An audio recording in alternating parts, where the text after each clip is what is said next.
trust deficit that is the real cause of the problem, of the antagonism and enmity. So what I'm seeing around us today, sadly, is there is a lot of trust deficit. And I don't need to mention any professions, with whom we have a lot of trust deficit.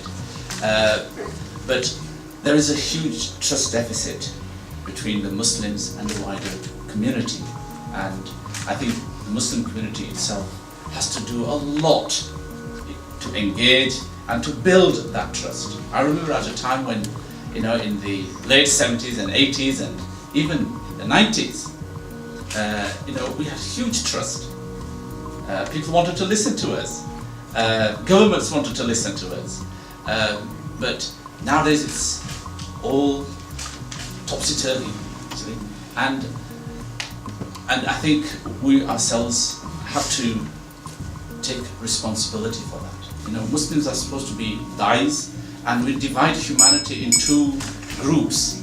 Those who have responded to our invitation and those who need to be invited. Okay?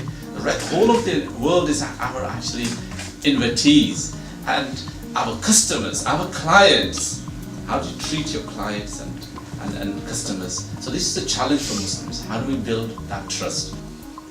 After getting my doctorate, I went to do a postdoc at Kew Garden. I came across somebody while I was sitting in the garden one afternoon, and gave me the news that people are dying because of drought in the Horn of Africa.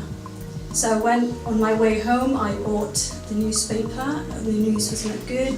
Over the following weeks, people were dying.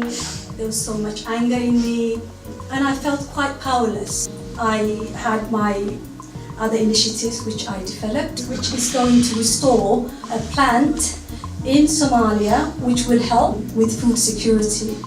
Because if you talk about peace and peacemaking without really getting to addressing the livelihood problems that people are having, you would not bring any long-term peace and stability.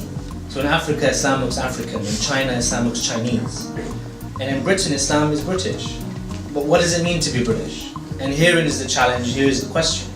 And I've been fortunate to be part of an amazing team over the last 2 years. We've been broadcasting 24/7 on Sky Satellite Channel 845, we'll plug them, and broadcasting online, where we're exploring this conversation. How is it, and our tagline is, how is it that we can be confidently Muslim and come to be British? When we look at the stories of Muslims, the Muslim stories are being told by other people to us as Muslims. And our work and our challenge is reclaiming the narrative, telling stories by us for everyone. I came to Initiative of Change in 2009. It was pretty much through my father. My father had introduced me to one extraordinary young woman, and that was the late Fiona Leggett. She had inspired me so much with all the work that she was doing with the community that she did not know much about. And at the time, my father had helped her to engage with the Somali community more. And I remember asking myself, why would someone like her would want to engage with a community that don't even trust her? Because I knew that at the time I did not trust the white community. In fact, there was a bit of bitterness and hatred as well towards it because of the experience that I had at school. So why would someone like her want to engage with these people? And I realized it's because she did not see no color. She did not see the difference between black and white. She didn't see the difference between young and old. She basically saw no difference. To her, everyone was her friends. And it's through her inspiration that I engage with Somali Initiative for Democracy and Dialogue.